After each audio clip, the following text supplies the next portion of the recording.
آج ہم مسلمان دنیا میں کثیر تعداد میں ہو کر بھی بے سکون اور بے اطمینان ہیں۔ آج کے مسلمان میں انتشار عدم سکون بے چینی صرف اور صرف اس وجہ سے ہے کہ مسلمان نے سرکار دو عالم صلی اللہ علیہ وسلم کی مبارک تعلیمات کو چھوڑ دیا، بالخصوص سنتوں کو پس پش ڈال دیا۔ آج بھی مسلمان کے عروج پر جانے، ذلت سے عزت میں آنے، پریشانی اور بے چینی کو راحت سے بدلنے کا علاج صرف اور صرف حبیب خدا صلی اللہ علیہ وسلم کی اتباع ہے۔ جو اتباع کرے گا اللہ تعالیٰ اسے دنیا کے اندر آخرت کے اندر چمکائے گا، جس طرح حضرات صحابہ کرام اجمعین کو چمکایا۔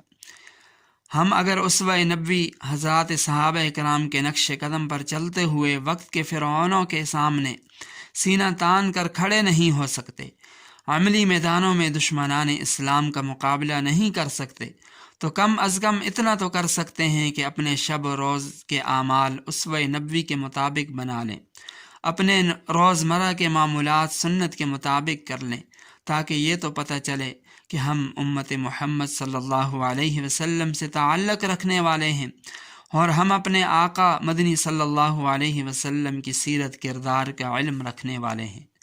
صحابہ کرام کیوں کامیاب تھے؟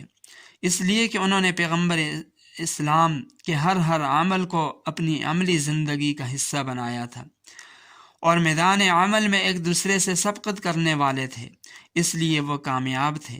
ان کے ایک نعرہ تکبیر سے شہنشاہوں کے محلات لرز جاتے تھے، اور وقت کے سپر پاور ان کے قدموں میں ڈھیر ہو جاتے تھے۔ ان کے ایک اعلان پر درندے جنگل خالی کر لیا کرتے تھے، ایک خط پر دریا رک جایا کرتے تھے۔ وہ آقا مدنی صلی اللہ علیہ وسلم کے سچے شیدائی تھے۔ انہوں نے اپنی جانوں کا نذرانہ پیش کر کے عشق نبی صلی اللہ علیہ وسلم کا ثبوت دیا اور حق محبت ادا کر دیا۔ وہ اسباب دنیا نہ ہونے کے باوجود بھی مطمئن تھے، پرسکون تھے۔